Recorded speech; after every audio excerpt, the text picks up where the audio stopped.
Savory, savory, savory, savory, sweet.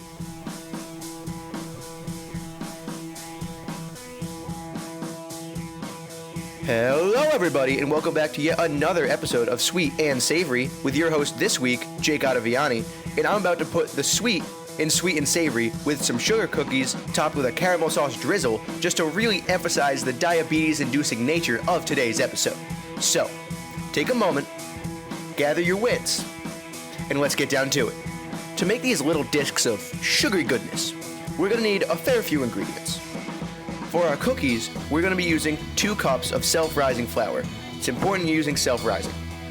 8 tablespoons of butter, a cup of granulated sugar, 1 large egg, and a teaspoon of vanilla. The caramel sauce is getting 1 cup of brown sugar, a half cup of butter, a quarter cup of milk, and a teaspoon of vanilla extract. So, if you've been paying attention, that's a whopping 2 cups of sugar and nearly a cup of butter. Not on the diet. Grab yourself a large mixing bowl, add the butter, the sugar, and the vanilla. Make sure the butter you're using been very much softened, because I decided it would be a good idea to use butter straight out of the refrigerator. Beat that all together until it's nice and fluffy. Next, mix in the large egg and the 2 cups of flour. Continue to mix until everything is completely combined.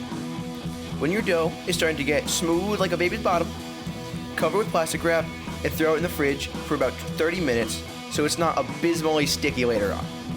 When the dough's finished resting, preheat the oven to 375 degrees Fahrenheit. Now, grab that dough out of its little chillaxing zone, grab yourself 2 baking sheets, make sure they're well greased to preserve the structural integrity of your cookies later on.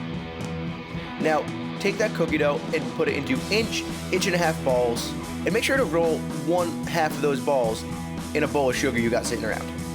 You're gonna have an extremely strong urge to eat this cookie dough. But, salmonella, raw egg, forget it, just eat the cookie dough. Just eat the cookie dough, man.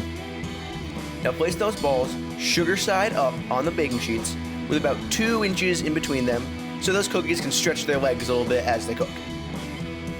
Now throw these bad Larrys in a waiting 375 degree oven for 8 to 10 minutes. While the cookies are baking, it's time to make the MVP of this recipe, the caramel sauce drizzle. This is actually a stupidly easy way to make a kick-ass caramel. In a pan, preferably non-stick like this one, add 1/2 cup of butter, a quarter cup of milk, and a full cup of brown sugar.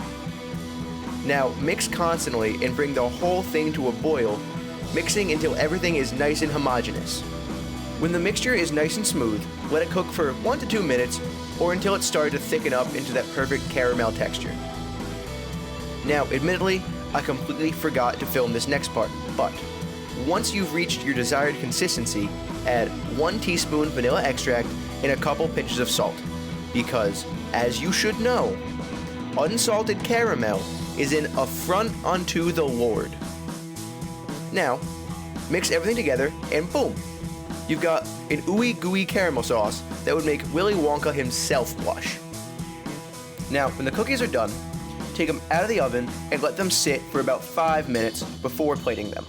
We have our cookies, we have our caramel, and I'm gonna let you figure out what happens next. Yeah, you're right, a super sexy slow-mo drizzle.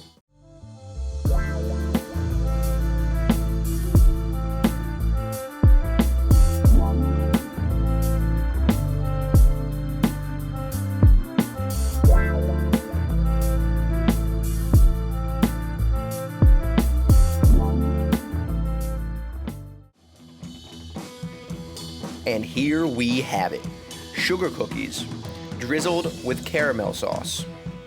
Are they good? No shit, they're good. They're the perfect debut for the sweet side of Sweet and Savory. Now, if you'll excuse me, I'm gonna go test my blood sugar levels.